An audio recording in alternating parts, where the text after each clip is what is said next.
बहुत पुरानी बात है। एक जंगल में एक बहुत बड़े पेड़ के तने में एक खोल था। उस खोल में कपिंजल नाम का एक तीतर रहा करता था। हर रोज वह खाना ढूंढने खेतों में जाया करता था और शाम तक लौट आता था।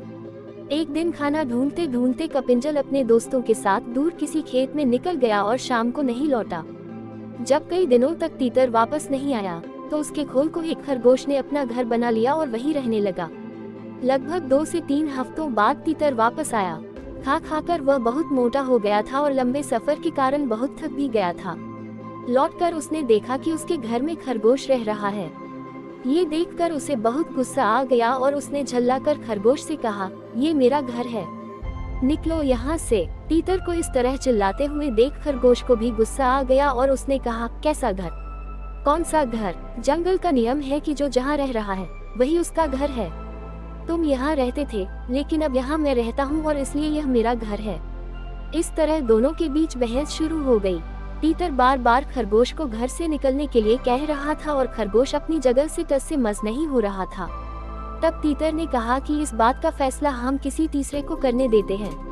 उन दोनों की इस लड़ाई को दूर से एक बिल्ली देख रही थी। उसने सोचा कि अगर फैसले के लिए ये दोनों मेरे पास आ जाएं, तो मुझे इन्हें खाने का एक अच्छा अवसर मिल जाएगा।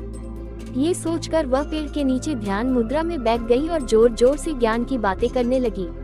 उसकी बातों को सुनकर तीतर और खरगोश ने बोला कि यह कोई ज्ञानी लगती है और हमें फैसले के लिए इसके ही पास जाना चाहिए। उन दोनों ने दूर से बिल्ली से कहा, बिल्ली मौसी, तुम समझदार लगती हो, हमारी मदद करो और जो भी दोषी होगा उसे तुम खा लेना। उनकी बात सुनकर बिल्ली ने कहा, अब मैंने हिंसा का रास्ता छोड़ दिया है, लेकिन मैं तुम्हारी मदद जरूर करूंगी।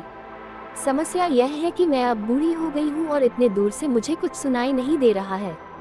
क्या तुम दोनों मेरे पास आ सकते हो? उन दोनों ने बिल्ली की बात पर भरोसा कर लिया और उसके पास चले गए। जैसे ही वो उसके पास गए, बिल्ली ने तुरंत पंजा मारा और एक ही झपटे में दोनों को मार डाला।